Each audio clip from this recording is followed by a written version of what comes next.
ओम अज्ञानतिमिरान्धस्य ज्ञानाञ्जनशलाकया चक्षुरुन्मिलितं येन तस्मै श्रीगुरुवे नमः।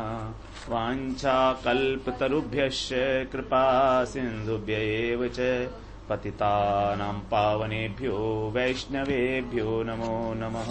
श्रीकृष्ण चैतन्य प्रभो नित्यानन्द श्री अद्वैत गदाधर शिवासादि गौरभक्तवृंद। हरे कृष्णा कृष्णा कृष्णा हरे हरे, हरे राम राम राम हरे हरे। हरे कृष्णा। श्रीमद् भागवत पुराण दशम स्कंध और 35वां अध्याय युगल गीत हम लोग श्रवण कर रहे हैं। कल हम लोगों ने तुलसी जी की महिमा श्रवण की थी, तो उसमें एक बात थोड़ा रह गई थी। भक्ति रसामृत सिंधु में रूप गोस्वामी पाद ने भक्ति के 64 अंग बताए हैं। 64 types of devotion is there, है ना। You must have heard of. जैसे नवधा भक्ति है, पंचधा भक्ति है ना। तो उन्होंने 64 टाइप्स बताए। उन 64 में से 9 प्रकार की जो भक्ति है that is related with the Tulsi. See if you just do Tulsi then you are doing 9/64। सबकी बराबर महत्ता है, ऐसा नहीं है कोई भी कम है ना। तो अगर सिर्फ केवल तुलसी जी की वो भक्ति की जाए, और वो क्या है ना, वो उसको एक बार श्लोक उन्होंने बताया है। वहां पर क्या लिखा है? दृष्टा स्पृष्टा तथा ध्याता कीर्तिता नमिता स्तुता रोपिता सेविता नित्यम पूजिता तुलसी शुभा। दृष्टा, तुलसी जी का दर्शन करना, इससे कोई आसान काम हो सकता है माता जी?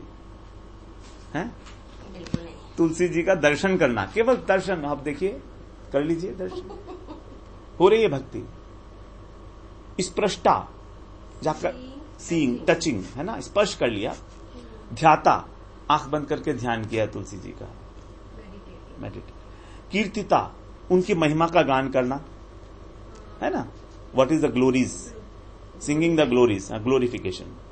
नमिता, उनको प्रणाम करना, है ना, प्रणाम करना, पेइंग ऑबिसेंसेस। स्तुता, स्तुति करनी, जैसे हम लोग वो करते हैं ना, अष्टक पाठ करते हैं या आरती करते हैं, तुलसी कृष्ण प्रेयसी नमो नमः करते हैं ना।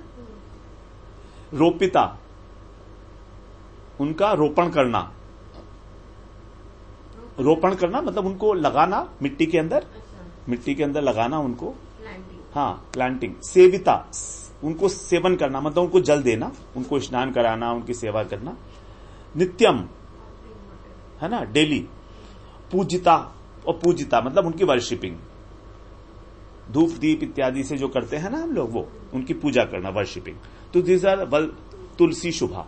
तो ये तुलसी हमारा शुभ करने वाली है 9 प्रकार से तुलसी जी।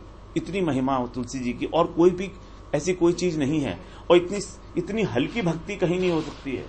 केवल देखने मात्र से, केवल सुनने, मतलब हृदय में अगर आप आंख बंद करके भी कभी आपका वो हो रहा है, भगवान का दुख ध्यान होता नहीं है आंख बंद करके, नहीं होता। लेकिन तुलसी जी को तो रोज देखते हैं ना, पौधे, कैसा पौधा है, किस तरह से बढ़ रही हैं, है ना। तो वो तो रोज देखते हैं, आंखें बंद करेंगे तो दिखाई देगा आपको।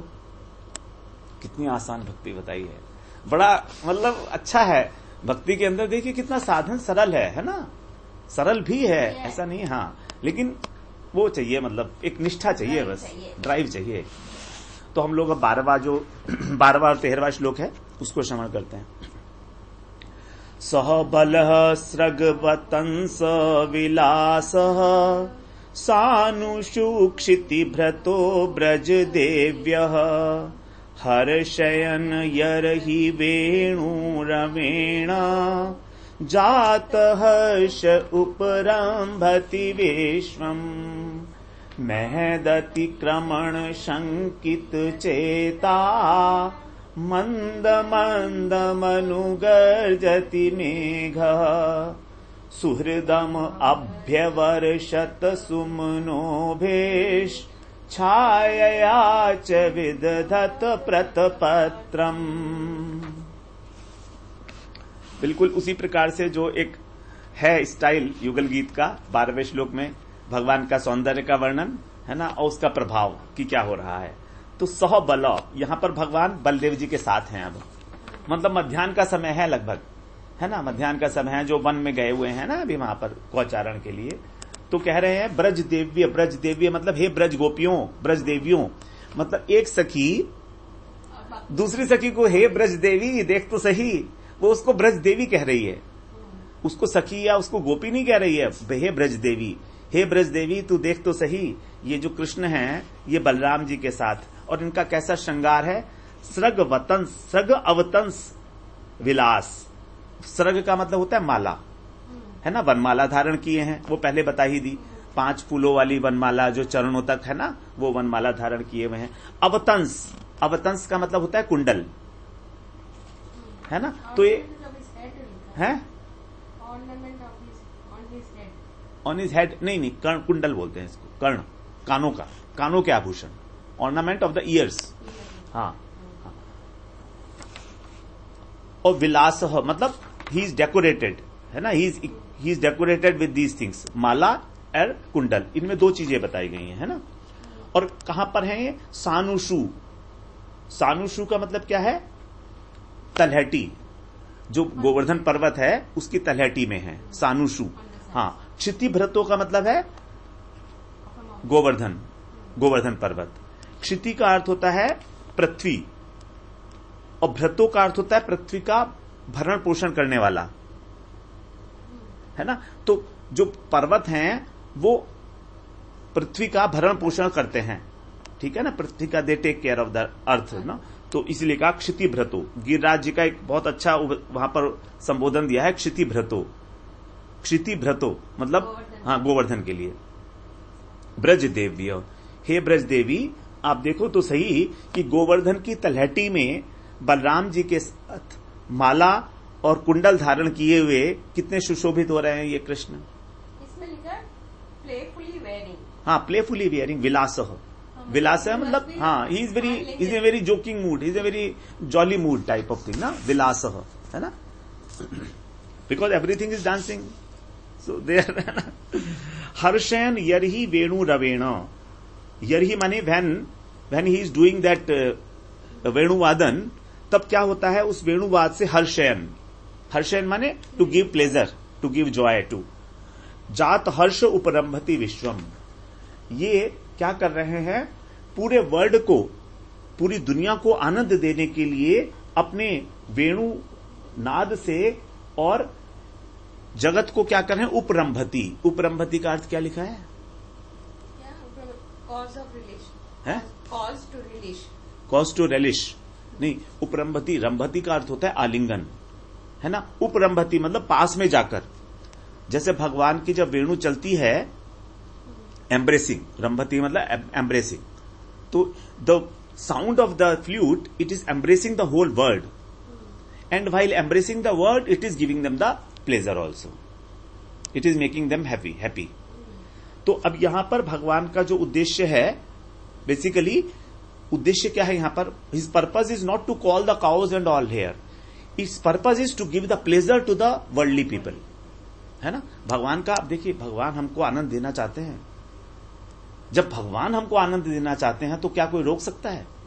नहीं, लेने के दिमाग में तो होना चाहिए।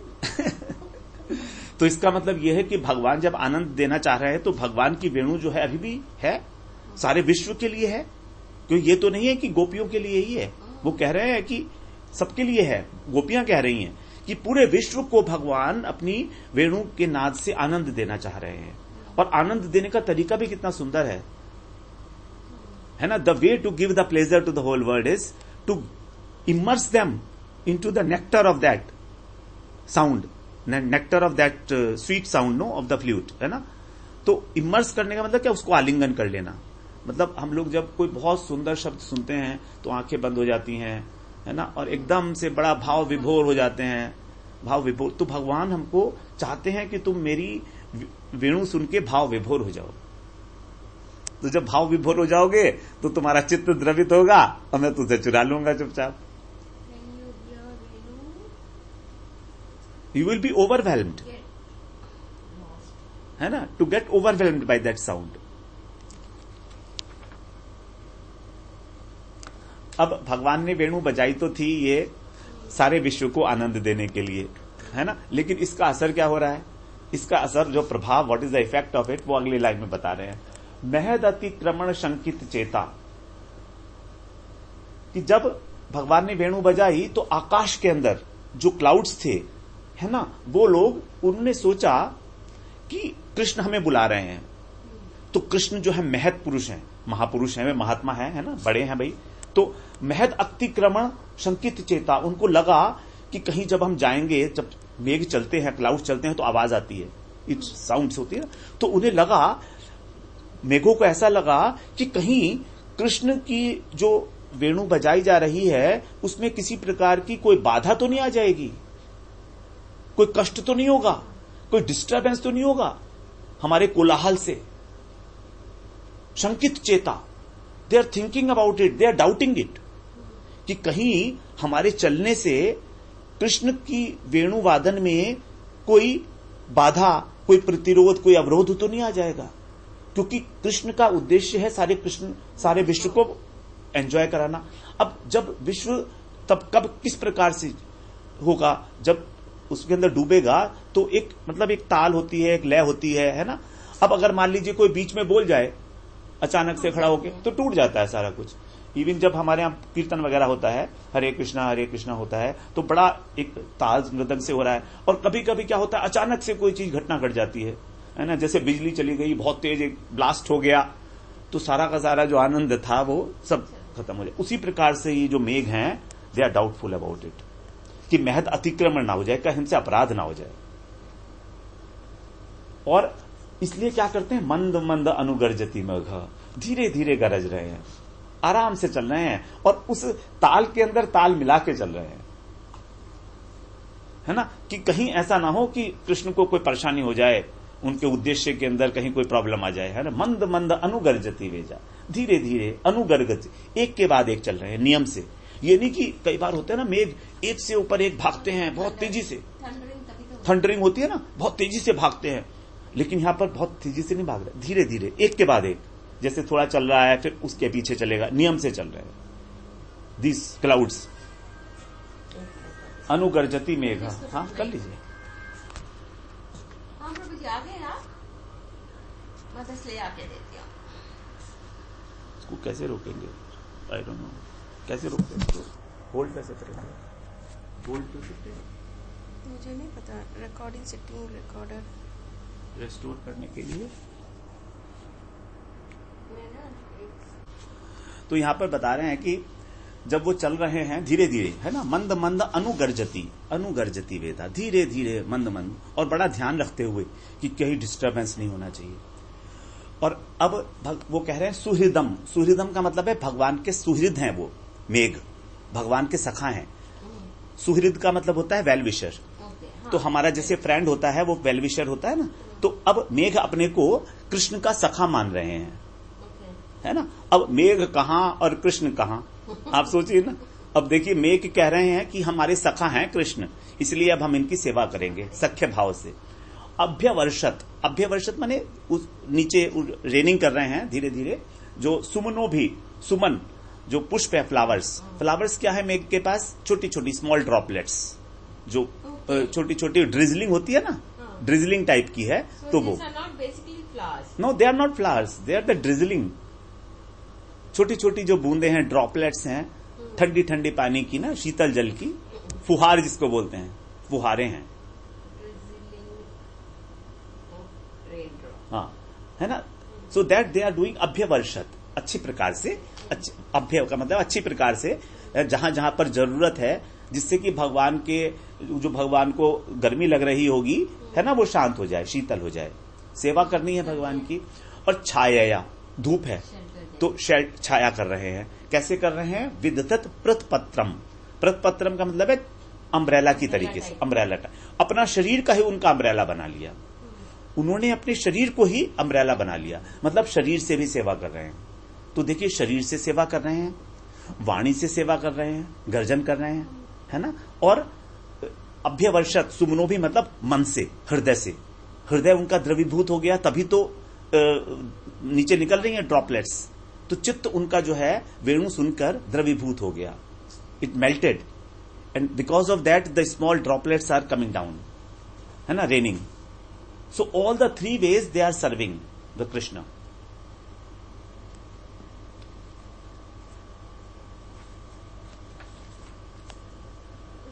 है ना।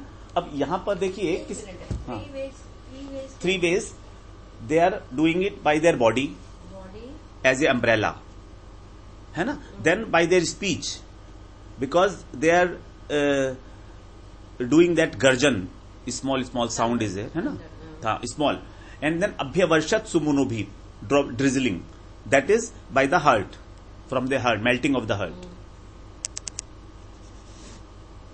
In the 3 ways they are serving it, है ना। अब देखिए इसमें शुरू से हम देखें अगर तो बिल्कुल इसी तरीके का एक श्लोक है वहां पर। आप एक वो खोलिए 21वां अध्याय खोलिए 21st में 16th श्लोक 10th कैंटो वेणु गीत के अंदर। इन दोनों में थोड़ा सा अंतर है, वो देखेंगे, है ना, कि क्या अंतर है। Will try to find out that. उसका उच्चारण करिए, बिल्कुल ऐसा ही है। दृष्ट्वा तपे ब्रज पशून सह ग्राम गोपै संचारयन्तमनुवेणमुदीरयन्तम् प्रेम प्रवर्ध उदितः कुसुमावलीभिः सख्युर्व्यधात स्ववपुषाम्बुद आत्पत्रम्। यहां पर प्रतपत्रम था, वहां पर आत्पत्रम कह दिया, है ना। It is the same meaning. जब देखा बादलों ने, दृष्टवा, जब देखा बादलों ने कि ये कृष्ण जो हैं गर्मी के अंदर मध्याह्न समय में जा रहे हैं, गौचारण कर रहे हैं, है ना, बलदाव जी के साथ, उनके साथ अन्य सखा भी हैं, श्रीदाम, सुबल इत्यादि जो गोप सखा हैं। तो वहां पर मध्याह्न काल में जब वो गोवर्धन जी की तलहटी में उपस्थित हुए तो वहां पर क्या है, सूर्य बहुत तेजी से चमक रहा है, बहुत गर्मी है काफी ज्यादा, है ना। तो सारे के सारे जो गोप सखा हैं, कृष्ण बलराम है, वो सब थकान से हो गई है, पसीने आ गए हैं उनको, है ना, और उनका शरीर मतलब थोड़ा सा क्लांत हो गया है, they have become tired.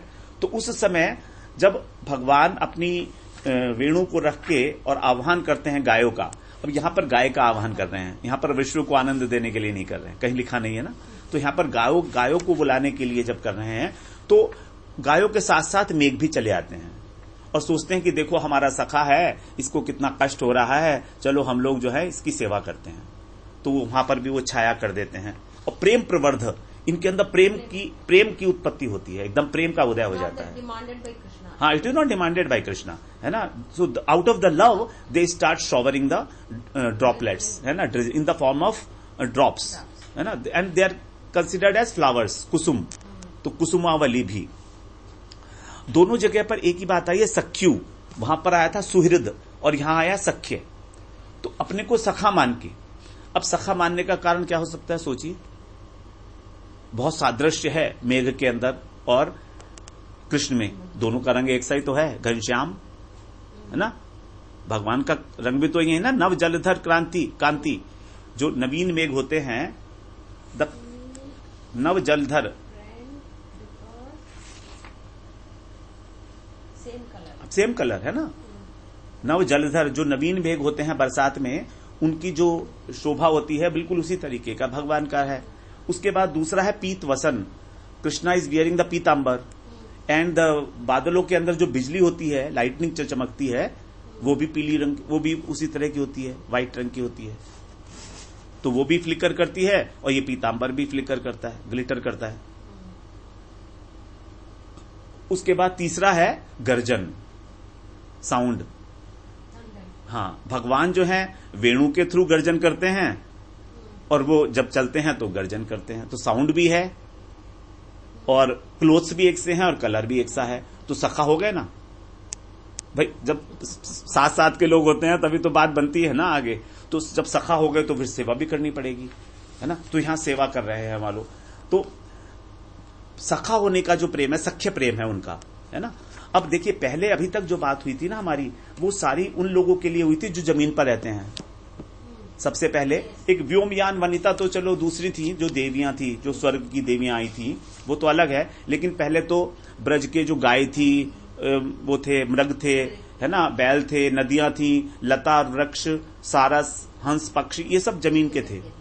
Now अभी गोपियां कह रही हैं कि देखो देखो ये तो ठीक है, लेकिन इतने दूर मेघ वो भी आते हैं चले हुए, और थे नहीं।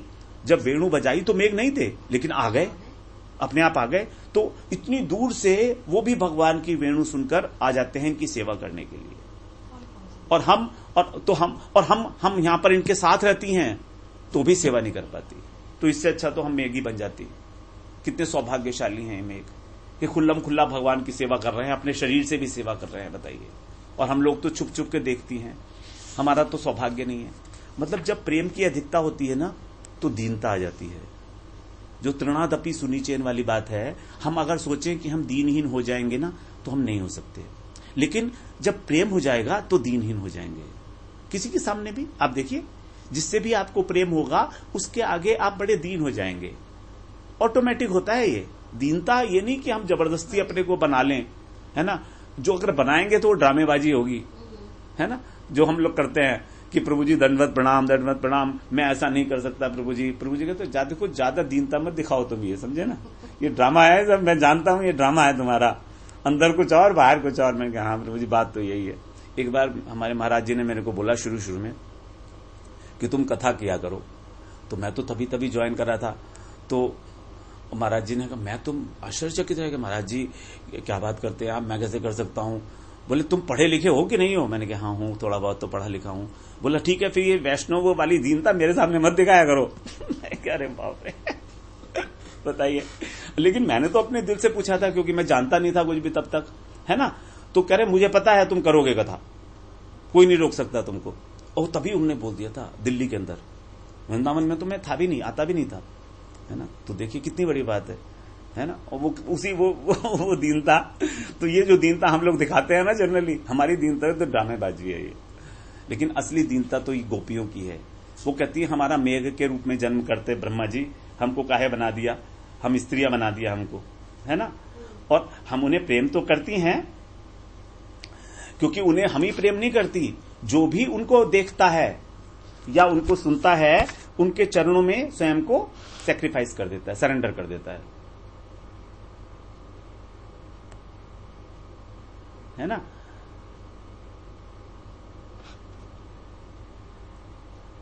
मतलब देखिए कृष्ण का दर्शन करना गोपियों के लिए बहुत साधारण नहीं है। बड़े हर्डिल्स को क्रॉस करके वो कृष्ण का दर्शन कर पाती हैं। कृष्ण का दर्शन बहुत आसान नहीं है अपने घर में रहने वाली इस स्त्री के लिए, है ना। कृष्ण का दर्शन करने जाना बहुत उनको बाधाएं होती हैं। सब लोग रोकते हैं, लोक लाज है ना, और शर्म भी आती है सबसे, और अपना भी भय डर भी लगता है कोई देख ना ले। तो और जब देखती हैं या सुनती हैं तो मोहित हो जाती हैं। अब जब मोहित हो जाती है तो आंखों में से पानी निकलने लगता है। तो आंखों से पानी निकलता है तो भी नहीं देख पाती कृष्ण को, सामने खड़े हैं तो भी नहीं देख पाती। और जब वेणु सुनती हैं तो इतनी विह्वल हो जाती हैं हृदय में कि सारी की सारी इंद्रियां काम करना बंद कर देती हैं। कृष्ण का नाम सुनते ही जो है जब इंद्रियां काम करना बंद कर देती हैं तो आवाज कहां से सुनाई देगी। तो चाहकर भी ना तो कृष्ण का रूप का दर्शन कर पाती हैं और ना ही उनका वेणु का नाद सुन पाती हैं। ये कहने हमारे से बड़ा दुर्भाग्यशाली और कौन हो सकता है।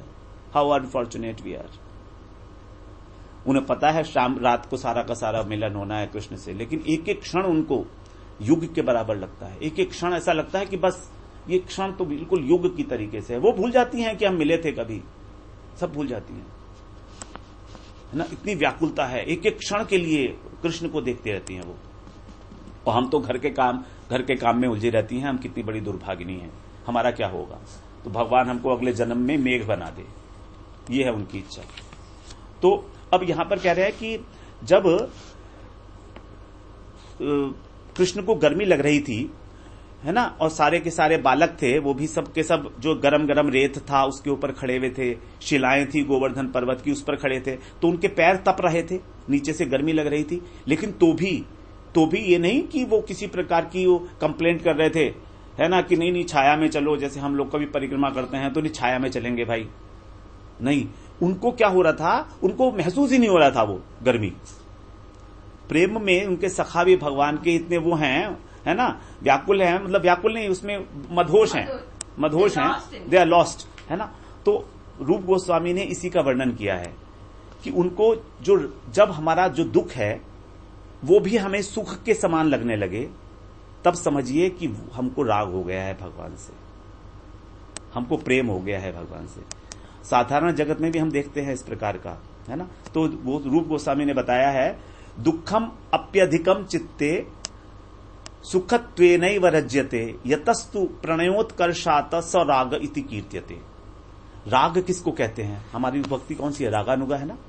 तो राग की परिभाषा दी है यहां पर कि जिस समय दुख, अत्यधिक दुख भी हमारे चित्त के अंदर जो हो रहा है वो भी सुख की अनुभूति लगने लगे, कि हमारे जो प्रेमास्पद हैं, जिनसे हम प्रेम करते हैं, जो हमारे बिलवड है ना, उसके लिए दुख सहना भी एक लवर को दुख नहीं लगता है, सुख लगता है। एक माता कितना दुख सहती है, रात रात भर जागती है अपने बच्चे के लिए, जागती है ना, रात रात भर जागती है, सोने नहीं देता है। बच्चा तबियत खराब हो जाए या पॉटी लग जाए उसको तो सारी रात जागती है, लेकिन क्या उसको खराब लगता है? उसी के अंदर आनंदित है वो, है ना। तो उसको दुख भी वो सुख लग रहा है कि मेरा बेटा ठीक हो जाए किसी प्रकार से।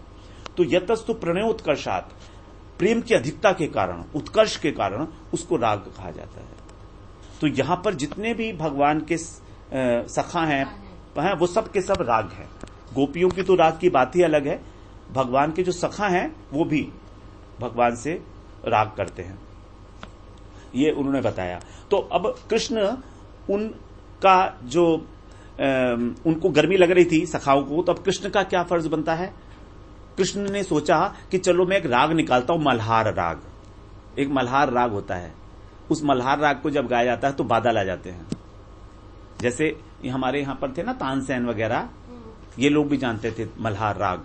दीपक जला देते थे, है ना, म्यूजिक से दीपक जला जाते थे और बादलों से वर्षा कर देते थे। तो भगवान ने भी उस समय वहां पर वो मल्हार राग ही छेड़ा था अपनी वेणु से, और उस वेणु के मल्हार राग को सुनकर ही सारे के सारे बादल वहां पर आ गए थे। मल्हार राग सुना होगा आपने, मल्हार राग, है ना। ये तो हाँ, ये तो अभी की बात भी है, आजकल भी बहुत बड़े म्यूजिशियंस जो होते हैं, हरिदास जी तो थे ही, है ना, वो तो कुछ भी कर देते थे। तो music is very powerful thing ना। तो भगवान ने वही मल्हार राग छेड़ा था, है ना। तो उसी से मेघ जो है आकर्षित होकर और भगवान की सेवा के लिए आ गए थे। लेकिन जब मेघ आए तो मेघों का जो बताया ना इन्होंने कि धीरे धीरे आ रहे हैं, कहीं भगवान की सेवा में कोई विघ्न ना पड़ जाए, तो ये हमको बता रहा है कि जब भी कभी कोई सीनियर वैष्णव भजन कर रहे हैं तो हमको अत्यंत धीरे धीरे गति करनी चाहिए, अपराध हो जाता है। वरना हमने देखा है मठ के अंदर भी कई बार कोई महाराज मान लीजिए हरिनाम कर रहे हैं, हरे कृष्ण मन मने कर रहे हैं, कैसे भी कर रहे हैं, तो हमने देखा कि जो नए नए लड़के होते हैं ना, वो जोर जोर से हरे कृष्ण कृष्ण कृष्ण हरे हरे, इस प्रकार से उनके आगे से निकलते हैं, चलते हैं, शोर मचाते हैं। ये अपराध है, ये अपराध है। सोचते हैं हम खुश होंगे महाराज तो हमारी देख के ना कि हम बड़ा अच्छी तरह से हरिनाम कर रहे हैं, लेकिन ये सब अपराध मतलब है, महद अतिक्रमण। वैष्णव अपराध जो है यही है। तो वैष्णव अपराध ही तो हमारे को सबसे ज्यादा खराब करता है, और तो सबसे हमारी भक्ति तो ठीक हो रही है, लेकिन वैष्णव अपराध हमारा जो है वो गड़बड़ कर देता है। 6 प्रकार के वैष्णव अपराध हैं, आपको पता है। We will be careful. हंति निंदंती वै द्वेष्टि वैष्णवानात् अभिनंदति कुद्यते याति नो हर्षम दर्शने पतनानि षट। ये 6 प्रकार के वैष्णव अपराध है। हंति, वैष्णव को हनन करना, उनको मारना शरीर से, ये तो नहीं करते हम, ठीक है। निंदंती, उनका निंदा करना, निंदा मीन्स उनकी टॉक इल ऑफ हिम, बुराई करना। द्वेष्टि, उनसे द्वेष करना कि देखो कि एनवी, कि देखो ये मुझसे आगे बढ़ गए हैं, है ना, इसको ज्यादा श्लोक याद है, मुझे कम श्लोक याद है, ये भी होता है। इसको ज्यादा श्लोक याद हो गए, ये तो एनवी नहीं हो सकता ना, वो ये भी है कि अप्रिसिएशन नहीं हो सकता। अप्रिसिएशन है तो ठीक है, लेकिन एनवी नहीं होना चाहिए, यही कह रहे हैं। द्वेष नहीं, मतलब ये कि इसको ऐसा बना दो कि इसे याद ही ना हो पाए, कुछ ऐसा एक्सीडेंट करा दो इसका, या कुछ चोट लगा दो जिससे बिस्तर में पड़ जाए, ऐसा भी होता है ना। फिर वैष्णवात न अभिनंदती, ये बड़ा इंपॉर्टेंट है। जब वैष्णव आ रहे हैं आपके पास तो उनका अभिनंदन ना करना, उठकर उनको ग्रीटिंग ना करना, not greeting him in the right way, हाँ, ओबेंसेस, हाँ, उनको प्रणाम ना करना, उनका अभिनंदन ना करना, उठकर जाना चाहिए उनको लाने के लिए, है ना। जैसे हम मान लो बैठे हैं, अब जैसे मान लीजिए हम बैठे हैं, गुरुदेव आ गए अचानक से, तो we have to immediately get up and all. कई बार ऐसा होता है कि गुरुदेव जब होते हैं तो आ जाते हैं कमरे में, वैसे तो कम आते हैं लेकिन कभी कभी आ जाते हैं, तो एकदम से फिर हम लोगों को अभिनंदन करना चाहिए उनका, है ना। क्रुद्धते, क्रोध करना उनके ऊपर, किसी बात के ऊपर बुरा मान गए, एंगर, एंग्री। और लास्ट वाला जो है छठा अपराध, ये बहुत मुश्किल है। याति नो हर्षम दर्शने पतनानि षट, उनका दर्शन करने पर प्रसन्न होना। कोई वैष्णव देखा हमने, नहीं प्रसन्न होना, नहीं प्रसन्न होना चाहिए, वी शुड फील हैप्पी। तो नहीं प्रसन्न करना है। हाँ हाँ हाँ, प्रसन्न, हाँ, yes, not becoming happy is a अपराध। तो it is very difficult, it is very difficult अपराध, होता है ये हमसे।